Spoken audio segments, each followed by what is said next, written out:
লাইফে হয়তো এত বাজে মেহেন্দি কখনো পড়াইনি। এই বাজে ওয়ার্ডটা কেন ইউজ করলাম এবার বলছি। এখানে দেখতেই পাচ্ছ আমার ব্রাইড ডান্স করছে।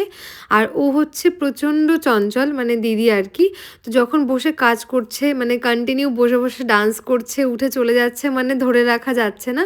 যদিও বিয়েবাড়ির অনেক কিছুই সামাল দিতে হচ্ছিল, বাট এই যে হাতের যে অবস্থা হলো, এটা দেখার পরে ব্রাইডের কেমন লাগছিল আমি জানি না, তবে আমার মন ভীষণ আপসেট হয়ে গেছে। কারণ আমি জানি সব কিছুর পরে এটাকে আমাদেরকেই ফিক্স করতে হবে, আর এই একটু একটুর জন্য আমাদের অনেকটা দেরি হয়ে যাবে। আমি জানি স্পেশাল ডে স্বাভাবিক ব্যাপার, আনন্দ করতে সবারই ইচ্ছে করে, তবে তোমরা কি একসাথে অনেকগুলো কাজ করতে পারবে? এটা তো পসিবল নয়। তোমাকে একটা একটা করে সমস্ত আনন্দ করতে হবে।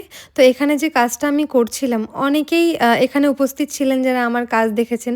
তো অনেকেরই মনে হতে পারে যে হয়তো ভালো পড়াচ্ছে না, কিন্তু সিচুয়েশনটা কীরকম, মানে মিউজিক বাজছে ঠিক আছে, মারাত্মক লাউড মিউজিক বাজছে, হলুদ কালারের লাইটিং করা হয়েছে, ওই গোল গোল কিছু একটা ঘুরছিল, আমি জানি না, আমার চোখে প্রচণ্ড প্রবলেম হচ্ছিল ওটা ঘুরছিল জন্য।